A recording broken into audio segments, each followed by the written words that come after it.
Drive out Highway 50 around Folsom and they dot the landscape, huge mounds of gravel that wind all across the land. Newcomers to the area are fascinated by their strange shapes and patterns and wonder how these mysterious things came into being. Well, their story and the history of California are intertwined, for these are part of the things of which dreams were made. The dreams of riches in the form of gold. Not the image of the lone gold panner, but an idea on a much grander scale. Instead of working a few ounces of gravel to find gold, why not work tons at a time? And that's exactly what they did. And these are the results, the leftovers of gold mining by dredger. By dredger? Far away from any water? Well, how can that be?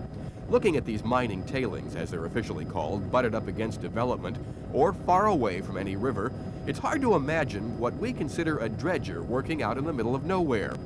But for a peek back into history, we go to some tailings on the Yuba River. There, we find one of those old dredgers.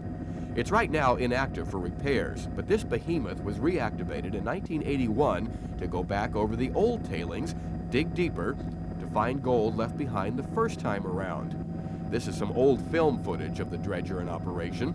Tons of earth were scooped out, sifted for gold, and then the rest deposited out the back that formed these strange patterns. The dredge moved over the landscape in its own pond. Some of the tailings are getting harder to spot from the ground. Time has taken its toll. Erosion has worn some down to unrecognizable shapes, and trees and other foliage now cover their unique shapes. But from the air, even the ravages of time can't hide them from view. But nature isn't the only thing that's taken its toll on the tailings. Land that was once only good for tearing up has in recent years become very valuable for development. The Gold River development between Sunrise Boulevard and Hazel Avenue were once covered by mounds of tailings, and now homes dot the landscape there. And in Folsom, the same thing is happening. This is Dan Shively in Livecopter 3.